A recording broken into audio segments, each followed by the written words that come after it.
ఈరోజు నేను చికెన్ వడ చేస్తున్నానండి. దానికోసం ఇక్కడ కొబ్బరి, పుట్నాలు, పచ్చిమిర్చి, జీలకర్ర, ఉప్పు వేసి ఇలా నీళ్ళు లేకుండా గ్రైండ్ చేసి పెట్టుకున్నాను. నీళ్ళు అసలు పోయకూడదు.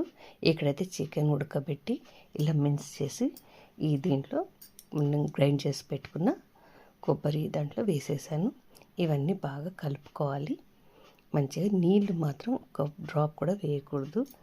ఆనియన్స్ కూడా ఇలా ఫైన్ కటింగ్ చేసుకున్నాను.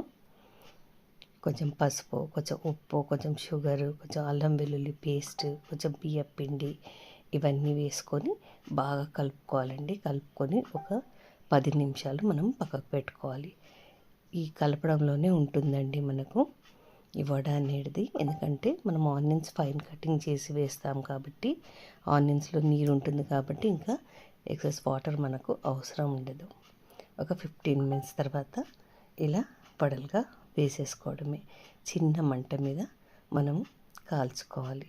షుగర్ వేయడం వల్ల మనకు మంచి కలర్ అండ్ క్రిస్పీనెస్ వస్తుందండి. ఎంతో టేస్టీ అనే చికెన్ వడ స్నాక్స్గా తీసుకోవచ్చు. రైస్ తోటి, సాంబార్ రైస్లో కానీ, రసం అన్నంతో కానీ, పెరుగన్నంతో కానీ చాలా టేస్టీగా ఉంటుందండి. ఒక్కసారి తప్పకుండా మీరు ఈ చికెన్ వడ అనేది ట్రై చేసి చూడండి, మీకు తప్పకుండా నచ్చుతుంది.